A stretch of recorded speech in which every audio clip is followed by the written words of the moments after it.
根据俄罗斯官方媒体报道，朝鲜愿意提供10万名志愿部队，以帮助俄罗斯增加进攻乌克兰的机会。这则消息呢，很快在国际媒体上刷了屏。今天大兵就来和各位聊一聊，这事儿是真的吗？朝鲜又该如何派兵？如果真去了，过去之后又该怎么打？咱们接着往下看。首先，对于这件事啊，俄罗斯国防专家伊戈尔·科罗琴科在俄国国营第一频道表示，10万朝鲜志愿兵正准备援助俄罗斯。科罗琴科称，如果朝鲜表达了履行打击乌克兰的愿望，那么我们应该让他们这么做，我们不应该羞于接受金正恩向俄罗斯伸出的援手。同时，克罗钦科还认为朝鲜军人很有韧性，他们拥有丰富的反击战经验和朝鲜制造的大口径多管火箭系统，如果此时加入到乌克兰战场，那将对俄军是一个巨大的帮助。后来这则消息呢，也被《纽约时报》、《每日镜报》等媒体报道。最初听到这个消息的时候，大兵的第一反应是怎么可能？毕竟朝鲜目前的外交可是非常的有个性，这2年基本都过着与世隔绝的生活。虽然朝俄双方关系一直都不错，但是派兵10万人，这可不是说着玩的。因此按照常理来说，朝鲜是不太可能派兵参战的。但是既然诸多官媒都已经报道了，咱们也可以对其出兵问题来分析一下。首先，朝鲜的贫穷是举世皆知的，这次的出兵肯定也是为了去要好处的。如果朝鲜这次是按照雇佣兵的价格去出战的话，那么10万名雇佣兵每天的费用估计至少就要2000万到5000万美元，一个月平均下来也就是10亿美元上下。这对于经济不好的俄罗斯而言啊，可是一笔巨额开销。当然，没钱也没关系，俄罗斯也可以用自身的油气资源或者一些军事技术来换取这次援助。解决完了价钱，就该想怎么参战了。毕竟这10万人可不是个小数目，不是说火车一拉到了顿巴斯就能参战的。在现代战争中，最讲究的就是统一指挥、统一通讯和统一战斗。和俄军相比，朝鲜军队是一支现代化水平非常低的军队，两军在武器装备、通信信息、指挥系统甚至是语言方面都存在着巨大差异。如果强行将这10万大军并入俄军的战斗系统，怕是得多找几个会说俄语的朝鲜指挥官了。而说到武器差距这一块啊，就又出现了援军的第2大问题，那就是装备问题。朝鲜志愿军是自带武器还是用俄罗斯的呢？这里大兵认为啊，应该是朝鲜军自带武器过来，而俄罗斯可以用新式装备补偿朝鲜国内即可。当然，不带装备也不是不行，毕竟朝鲜派兵的话，也肯定是派出成建制的步兵或者炮兵，其中轻步兵自然不必多说，而朝鲜的大部分火炮其实也都是苏系火炮。当年和韩国的延平岛炮战使用的就是仿 M21 的火炮。弹药和射表方面呢，也可以和俄军老式火炮通用，而俄军仓库里有的是老式武器封存。不过最重要的是，就是军队的配合性还是没有办法解决的。毕竟朝鲜和俄罗斯从来都没有举行过联合军演，这会使得两军的配合效率很低，毕竟两家不是一个作战体系。而面对朝鲜的这次举动，北约国家肯定不会坐视不理。别的不说，第一个出动的恐怕就是大量的乌克兰裔飞行员，开着 F-16 和 F-15一头扎进俄乌战场，加速战争进度。毕竟美国也早有传言正在给乌克兰培训 F-16 飞行员，当然这都是后话了。那么这10万大军加入俄军战线会对其有什么帮助呢？首先就对俄罗斯而言，俄乌战争打到现在，俄军也确实有点力不从心了，这从他们最近一直没有很大的军事行动就能够看出。首先咱们先来看一下俄乌战争目前的战线图。从上面可以看出来，目前呢可以分为3大作战区域。第一个是位于乌克兰南部的赫尔松地区，这里啊乌军已经集结兵力开始大反攻了，并且成功围困了驻扎在当地的15000名俄军。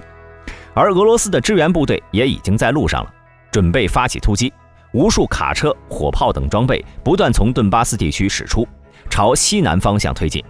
同时，俄军的一些营级战斗群也被部署到了克里米亚，准备和赫尔松的俄军进行支援作战。而乌军则是采用以逸待劳的打法，使用海马斯火箭炮对俄军的交通线路和军火库等地点进行精准打击，迫使俄军在缺粮少弹的情况下知难而退。其次就是东北战区，也就是顿涅斯克、哈尔科夫和卢甘斯克这3个地方。在这里呢，俄军正不断地增加轰炸密度，意图阻止吴军小规模的武装力量的袭扰。不过，由于目前俄罗斯所派出的军队战争潜力有限，因此该地区还处于僵持状态。而最后的乌克兰西北地区，则有许多乌克兰军队正在集结，以求尽快地参与到赫尔松大反攻当中。而朝鲜军队来到乌克兰之后，最有可能去的就是东北战区。为什么要这么说呢？因为这里是俄军目前人数最多的战区，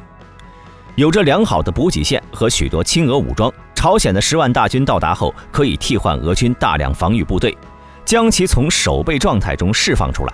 那么朝鲜军队的战力如何？去了这里会不会反而给俄军拖后腿呢？这里咱们就以朝鲜陆军为例，来看一看朝鲜军队的实力。其实对于朝鲜的军事装备，对于外界而言一直都是很神秘的。除了那些有名的弹道导弹和其他高新科技装备之外呢，明显这次的10万大军是不可能扛着弹道导弹去的。那么咱们就讲讲朝鲜的火炮。首先，朝鲜军队最早接触到的火箭炮武器是2战中的一代名炮，苏联的 BM-13多管火箭炮，也就是咱们常说的卡秋莎。这款武器呢，在1942年之前一直被作为苏军最高机密。而对于朝鲜军队而言呢，卡秋莎还是一款能上战场的2线装备，在往日朝鲜军队的演习中也能看到它的身影。但如今的卡秋莎已经不能适应时代了，毕竟其发射耗时长，射程不如深管火炮的缺点，导致它无法和乌克兰战场上那些现代火炮相比。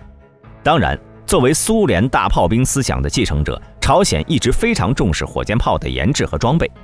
不过，早期由于受到苏联的制约，朝鲜长期呢只装备有 BM-13这种老旧火箭炮。而从上世纪90年代开始，随着冷战的结束，朝鲜得以获得更多苏式重型火箭炮的技术和方案。在此之后，朝鲜就独立开发了自己的122毫米火箭炮、240毫米火箭炮和300毫米火箭炮。其中240毫米和300毫米大口径火箭炮在一定程度上替代了朝鲜军队原先装备的飞毛腿和圣甲虫2种地对地导弹。其原因呢是朝鲜半岛的纵深并不大，而火箭炮采用越野卡车底盘，具备极高的机动性能，无论是半岛北方的山地还是南方的平原，都能发挥其最大的作战优势。而到了最近几年朝鲜的阅兵仪式上呢，我们也能看到许多新式火炮，例如神秘的 KN-09多管火箭炮。该火箭炮采用了与 M1991多管火箭炮相同的6×6卡车底盘，每门火箭炮配备了8个定向器，每4个一组安装在田字形钢架上。后期展示的 KN-09的卡车底盘车头加装了附加装甲，有一定的装甲防护力。根据韩国情报部门公布的信息， KN-09的制导火箭弹采用了惯性制导和卫星制导组合的复合制导方式，其总体性能还算可以，尤其是射程增加和使用制导火箭炮，使得朝鲜可以在更远的地方打击敌军。而除了以上这些之外呢，朝鲜还有个更变态的。